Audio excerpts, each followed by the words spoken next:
Good morning magandang po mga katoto. Good afternoon. Ay, good afternoon pala.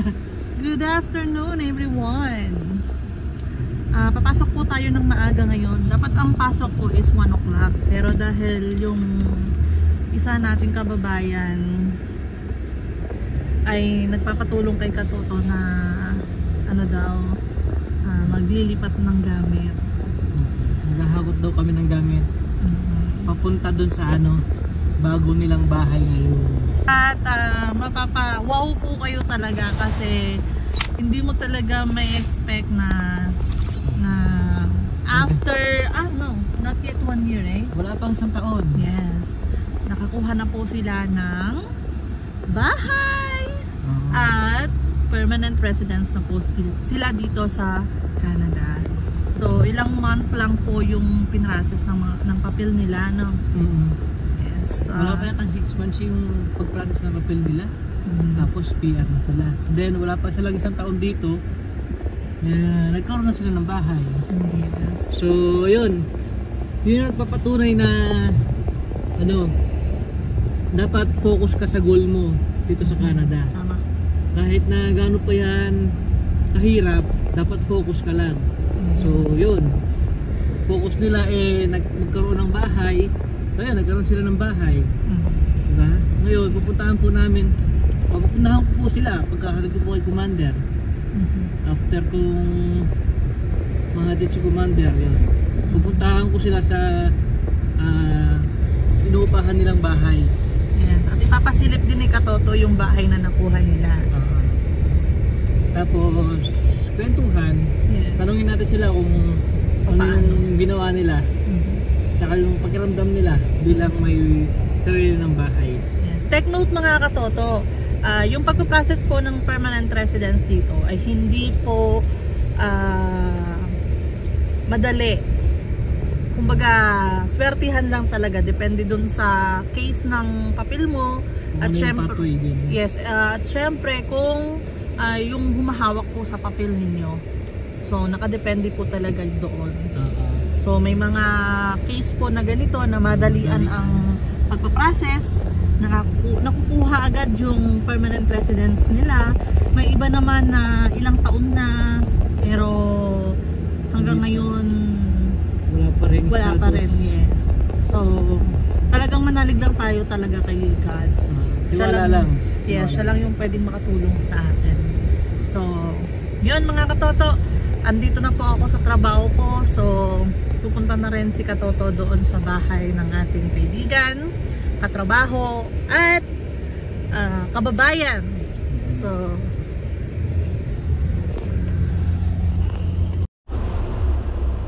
yun po mga Katoto, hihintayin ko muna sila dito sa harapan ng bahay nila, sa may inupahan nila. Galing daw sila dun sa bahay nila. Kakapirma lang daw ng ng mga papeles dun sa attorney. Kaya dapat kaninang umaga pa kami. So nung alas 9 daw o alas 10 meron daw silang appointment sa attorney. Kaya ngayong alauna doon pa lang kami na magsisimulang maghahakot ng gamit nila. Binigay na din daw yung susi. Kaya ayun, pinuntahan na nila yung bahay nila. Napakasaya pagka ganito na mga Katoto. Masaya ako para sa kanila. Kasi within a year, so wala pang less than 1 year, naka-PR na sila. Tapos meron na din silang sariling bahay dito sa Canada. So talagang focus lang sa aim, sa goal mga Katoto. Yung mga kababayan natin na nawawalan ng pag-asa, focus lang. Makakamit nyo din yung mga pinapangarap nyo. Katulad nung mag-asawa na galing ng Qatar, na na namin sila, na interview na namin sila dati pagdating nila dito. So yun mga Katoto, puntahan natin yung bahay nila mamaya at maghahakot muna kami ng gamit. Pauwi na sila.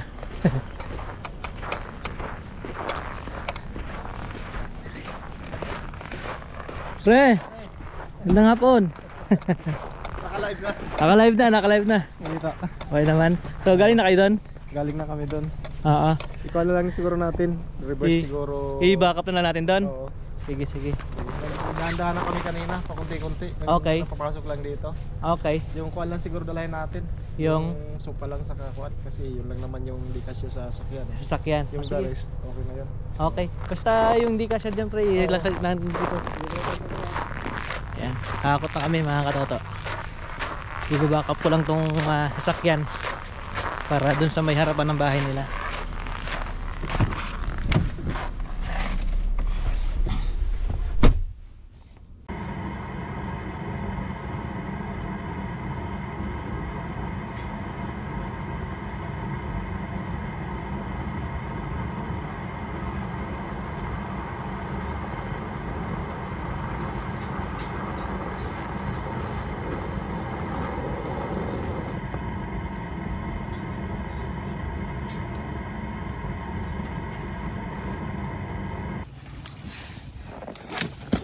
Ayos. Ito yung pagod na time ng mga may bahay pero masaya. Yung paghahakot. Timing winter. Oo, winter. Unang hakot 'yan. Christmas tree. Oo, Christmas tree para masaya. Ayun. Ito yun. So na-sold na ito. Binili mo na pre. Sold na.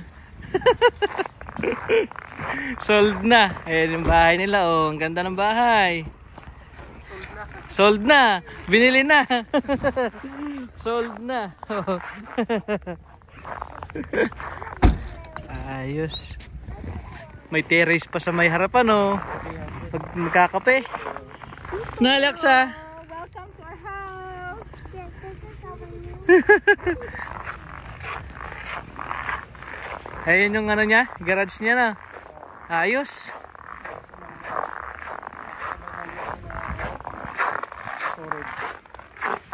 Oo nga no. So parang nakabakod na din pala siya. Yung sa No. kuan yung nabakod na yung iba.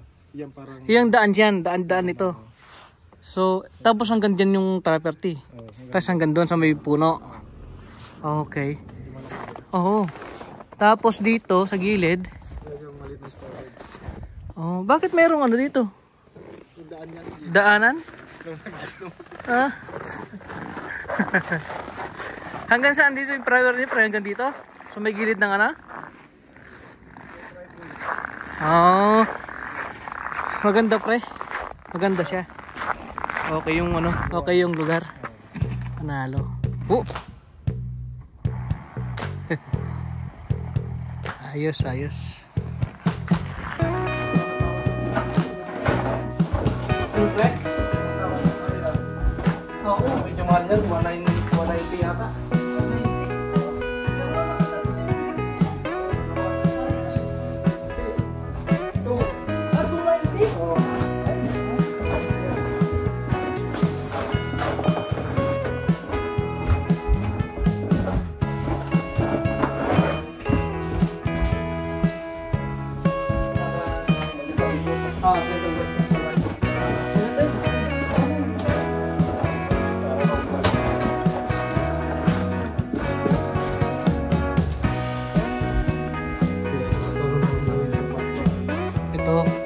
Meron pa siya. Meron pa siyang laruan dito. Oo nga. Oo. Oo, tama. Meron siyang tama pre. Maglagay ka ng ano dito, pintuan. Dito. So, ito yung hagdan ng papataas. Tapos, isang kwarto doon. Tapos may sala pa siya dito. Pinakasala niya to, no? Oo nga, no? Ang ganda nito. Ang ganda siya dito, pre. Oo. Ang ganda dito. Saan yung laundry mo? Ah, okay. Dito. Ayos siya, pre. Ito. Ito yung sinasabi ko. Heater na water tank. Tapos, meron siyang gas furnace. tsaka electric, para pagka nagkaroon ng ano dito, ng malaki ng brownout, matagalan, yung gas natin yung gagana. Yung maganda. Ayos.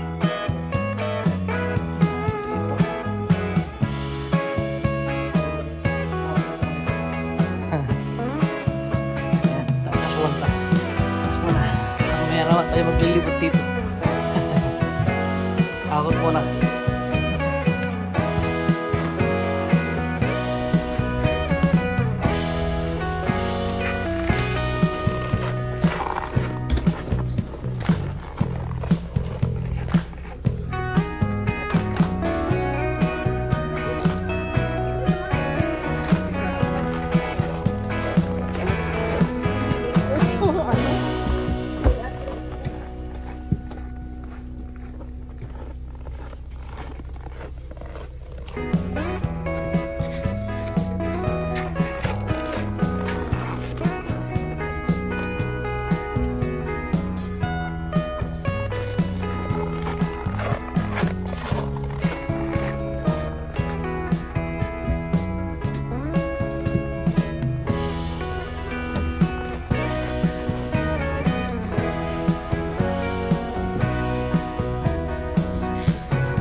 Uy, naka-record. Uy, hello.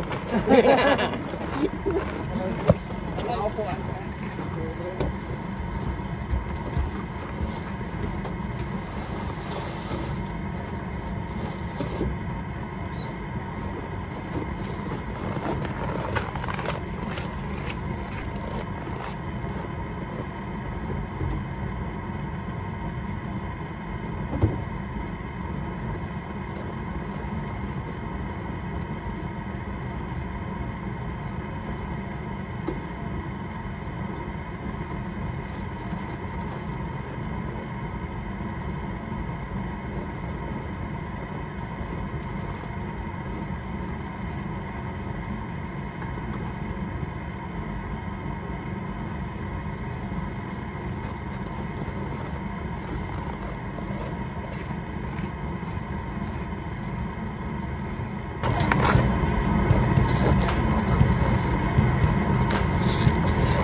Oh, yun. Second batch na maghahakot. Tatlong sasakyan na.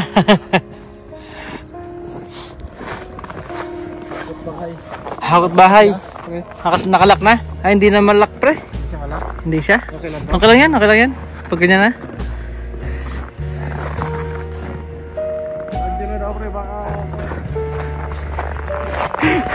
Ayun yung mga ano.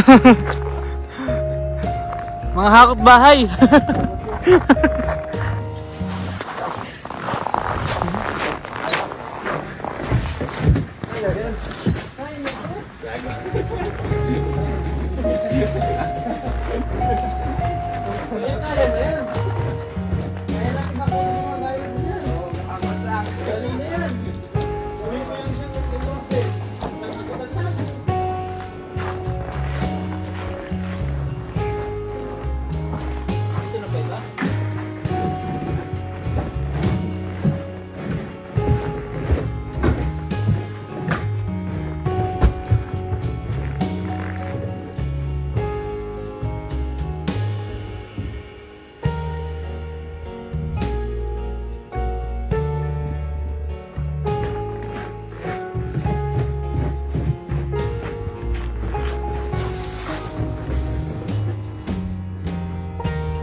minamani-manihan na natin. Sana yun na.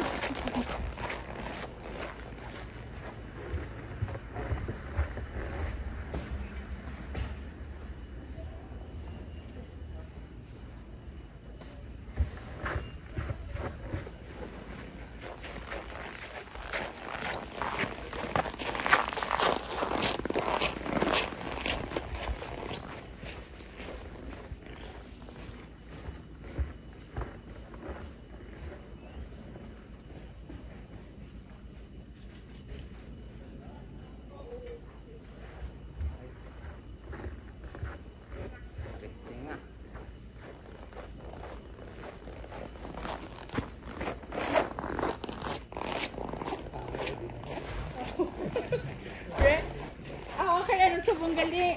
Ay, kaya pala.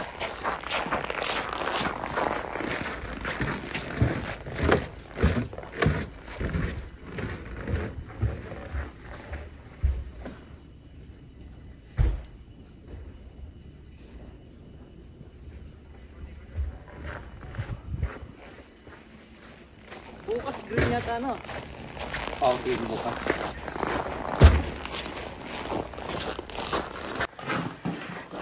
Ayan ang garage niya. Isang sasakyan kasya dito. Okay to. Parang tulak-tulak lang mo. Pre? Hindi ganito lang. Oo. Ganyan lang siya. Pero pwede mong palagyan ng ano to? Motor. Oo. Pwede mong palagyan ng motor to. Wait, baka naikit ako. Naikit na ako nito. Yan. Sinubukan mo? Hindi, sa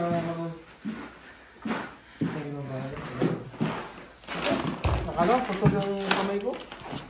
Naputol? Akala ko putol. Bakit? Dito talaga ito. Dito. Ito. Ah, okay. Pag ganun. Ah! Hindi mo nitong ano, grass cutter. Ito. Itong grass cutter. Ganda na itong kaskater na ito eh. Honda. Oo. Ganyan yun sa amin na iniwan sa amin. Saka ito, nagawa ko. Ito, magkano mo binili ito?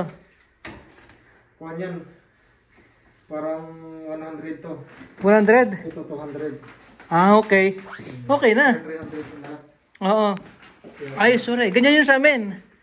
Ganyan siya, kaya lang di battery. Ito naman siya, sinubukan ko. Oo, maganda yan. Bago yan. Ayos. Panalo. Tapos bakura mo lang dito yan, pre, oh. No? Bakod. Yung try na. Garden, oh. May garden na ba sila dada? Ito yung kanyang pre. Yung aircon. Ito, pre, yung gas mo. Ah, yan yung reading. Ito yung reading mo ng gas. Sa tubig, hydro. So may hydro hanapin natin. Mamaya. Sa ilalim. Ah, so yung tubig mo, kamo?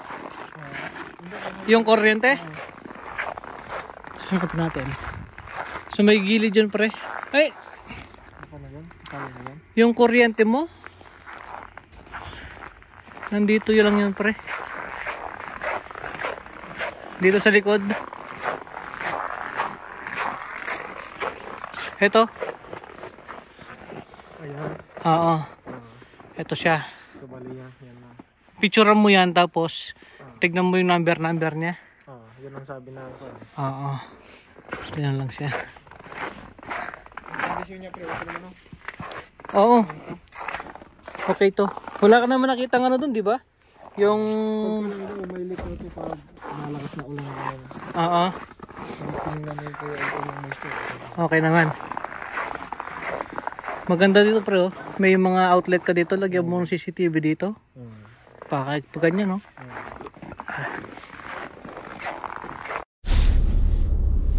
Yun, mga katuto. Tapos na po kaming maghakot dun sa may bahay ni ni parang Arwin at saka ni si Sandria. So ayos yung bahay nila, panalo. Kasi malapit siya sa may school. And then yung presyo okay din siya. Mura din siya. Yun, so yun mga katoto, natapos din maghakot yung mga malalaking gamit nila. Hinakot na namin sa may truck. Yung mga natira, yung kasya na daw sa may sasakyan nila yon. Kaya hindi na namin kinuha lahat, pero may natira pa doon sa inuupahan nilang bahay. Ayos yung ano nila mga katoto, yung bahay nila. So congrats pala sa inyo, Arwin and Andrea, kasi nakuha nyo na yung permanent residence niyo at nakakuha pa kayo ng bahay less than a year. So napakalaking achievement nun, season pre. Ayos yun. So congrats sa inyo sa bagong bahay nyo at enjoy nyo dyan. At yun, panalo yung bahay na nakuha nila mga katoto. Yung sa presyo niya ay, pagkakalam ko, yung pagkakuha niya 182. Tapos parang naka-sale yata siya, so naka-post siya sa Realtor ng 190 yata, parang ganon yung range niya. Hindi ko na kasi sila na-interview kasi medyo paggabi na, susunduin ko pa si Commander. Nung pagka tapos namin maghakot, so pumunta na ako dito kay Commander para sunduin siya sa trabaho niya. Ayun, sobrang lamig sa labas.